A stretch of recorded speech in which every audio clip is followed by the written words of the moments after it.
നമ്മളൊക്കെ ഇന്ന് വിശുദ്ധമാക്കപ്പെട്ട ദീനുൽ ഇസ്ലാമിൽ അടിയുറച്ച് ജീവിക്കുന്നു.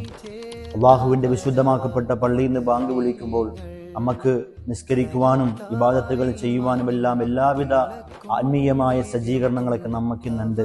എങ്കിൽ നമ്മൾ ഓർക്കേണ്ടത്, ഇതൊക്കെ നമുക്ക് കിട്ടാൻ കാരണക്കാരായ അസ്ഹാബുൽ ബദറുണ്ട്.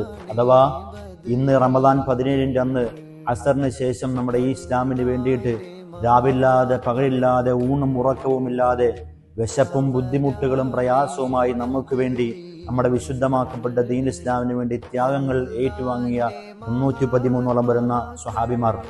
അവരുടെ കയ്യിൽ ആയുധങ്ങളൊന്നും ഉണ്ടായില്ല.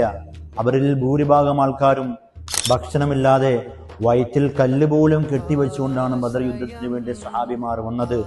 ആയുധമാണെങ്കിലോ തുരുമ്പുകൾ പിടിച്ചുപോയി. മര്യാദക്കുള്ള വസ്ത്രം പോലും ധരിക്കാനില്ല. പൂർണ്ണമായി വറുതിയിൽ കഴിയുന്ന 313 സഹാബത്ത്. മറുപക്ഷത്താണെങ്കിലോ ആരോഗ്യദൃഢഗാത്രരായ എല്ലാവിധ ആയുധങ്ങളും എല്ലാവിധ സജ്ജീകരണങ്ങളുമുള്ള ശത്രുപക്ഷം. എല്ലാം മറന്നുകൊണ്ട് വിശുദ്ധമാക്കപ്പെട്ട ദീനുൽ ഇസ്ലാമിന്റെ നിലനിൽപ്പിനു വേണ്ടി എല്ലാ ത്യാഗങ്ങളും ഏറ്റുവാങ്ങിച്ചവരായിരുന്നു അഥവാ ബദരീങ്ങളെന്ന് പറയുന്നത്. അവരുടെ ജീവിതത്തിൽ എല്ലാവിധ സന്തോഷങ്ങളും മാറ്റിവെച്ചുകൊണ്ട് വിശുദ്ധമാക്കപ്പെട്ട ദീനുൽ ഇസ്ലാമിന്റെ വിജയത്തിനും ഉന്നമനത്തിനും ആയിരക്കണക്കിനോളം വരുന്ന ആരോഗ്യദൃഢഗാത്രരായ യോദ്ധാക്കളുടെ മുമ്പിൽ ആയുധമല്ല വലുത്, തവക്കുലാണ് വലുത്.